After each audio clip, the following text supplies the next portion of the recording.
Pozdrav svima, ja sam Servijanos i danas ću vam iznijeti moju teoriju o zlatnom Bjakuganu. Da ne bih dužio dalje, ajde da se bacimo na teoriju.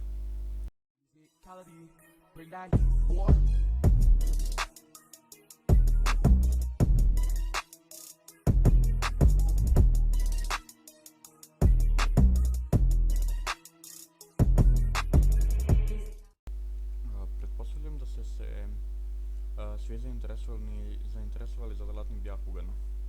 Koje tehnike se mogu koristiti uz pomoć njega i tako dalje. Iznijet ću vam moju teoriju o tehnikama i korisnicima njega. Samo da pre nastavka da vam kažem da je ovo spoiler alert. Ako ne prati Boruto ili nije gledao, samo neka lajkuje i neka ode iz videa.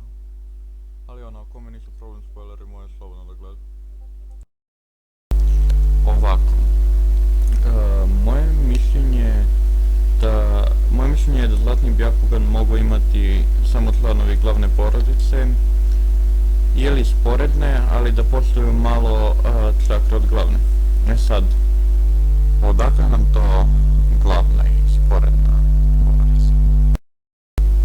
Ovako, u borbi Urashikije i Tonerije, Urashiki je rekao glavna porodica je nezadovoljna tvojim postupcima, asocirao je na incident sa Tenseiganom, tako da postoji glavna porodica, ali ipak Urashiki je filler, tako da ne mora da znači.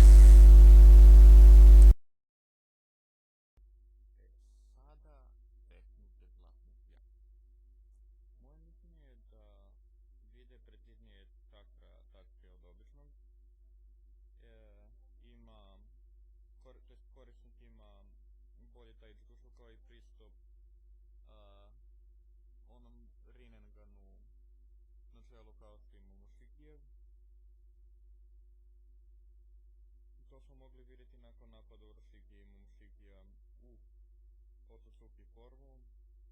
Da se nadovežem za malo, ne mora značiti da neko iz glavne porodice jedino ima pristup. Također je moguće da pristup može imati i velika rezerva čakra, ali postoje obični Bjakugani. Također mislim da i zlatni Bjakugan može vidjeti budućnost.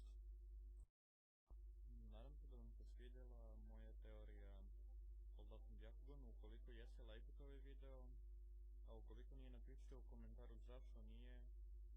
To je bilo to za ovaj video.